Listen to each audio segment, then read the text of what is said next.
welcome, and thank you for stopping by and eating hot wings with me this morning. I'm excited to be here. Thank you for having me, Benoit. So yes, I've been with Walkme for the past 2.5 years, helping grow their customer success team as well as their strategy with our top Fortune 500 customers. So if you can give a little background of what Walkme does. Absolutely. So the way people are learning is changing. They don't want to go through long training programs. They want just-in-time learning at the tip of their hands. And what Walkme is a digital adoption platform.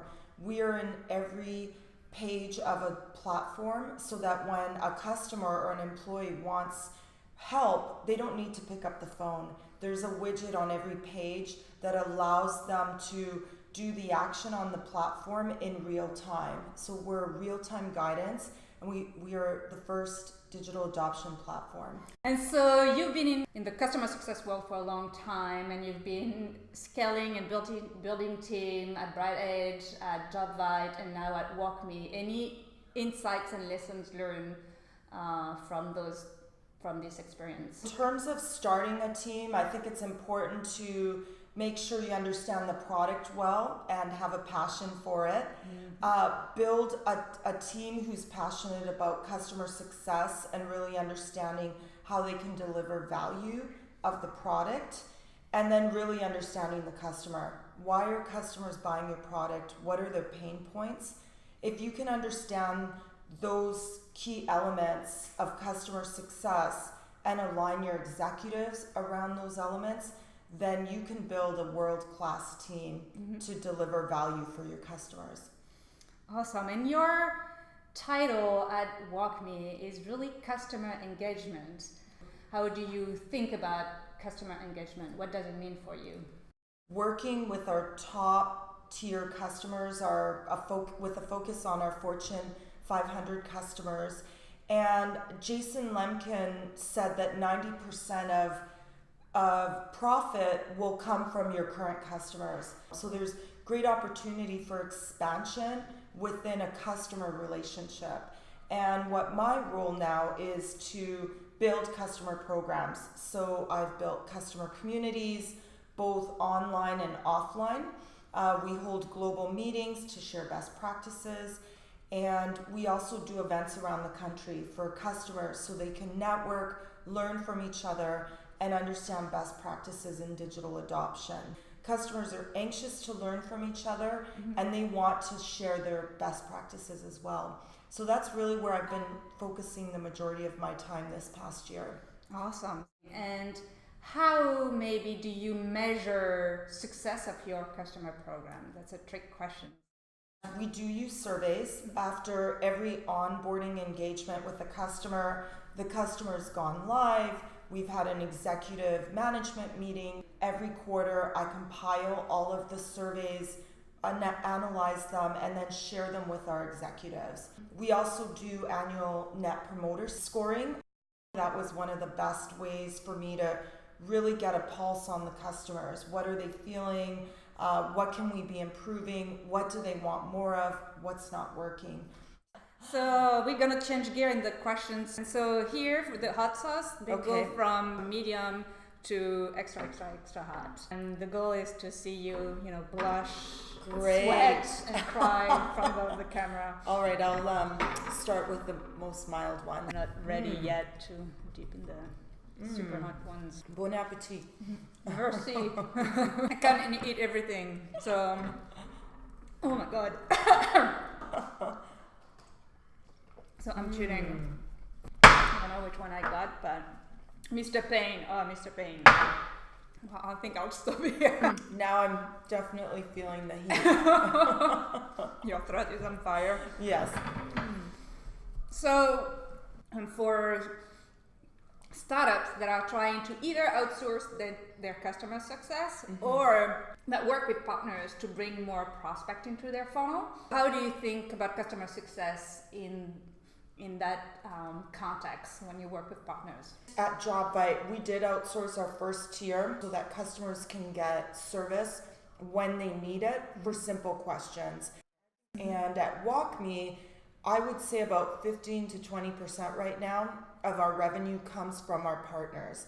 And so it doesn't make sense for us to invest so heavily in services when we have partners like Accenture and Deloitte who are willing to partner with us and provide the Walkme support to their customers. And so how do you ensure that those partners are delivering the same level of customer success that you would, right? It's nobody can take care of yourself as much as, or care about yourself as much as yourself, right? So how do you get those partners to work with the same standards? Great. So that's a great question.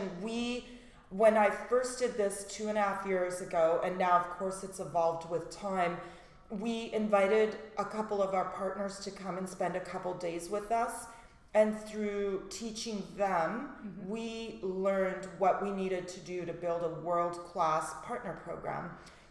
They spent 2 days with us learning the professional services, the customer success piece, and we built a site for us to collaborate and share information with them. And now we've built a 24/7 university where they get certified. So regardless of where you are in the world, if you're a customer, you can log in and get training when you want it with short training experiences. And every time we have a release of new products, they get training again through the university. They know they have a designated customer success manager if they need additional support. So I think it's really important, if you want these partner programs to work, you need to, one, test things out, try it maybe in person if they're willing to spend a couple days with you, and take the best of what's working and then scale it globally and really dedicate the resources necessary to ensure that the first 10, 12 are working really well, and then roll out a global program. So that's awesome insight that I think people might be able to glean from. Yeah. So I would definitely recommend, if you're passionate about customer success, to listen to podcasts, read books like Jean Bliss. She wrote Chief Customer Officer 2.0. I understand, I met her last week at an Oracle Open World customer experience event, and she was signing books, and she said she's coming out with a new book. So I'm constantly reading books from customer success leaders.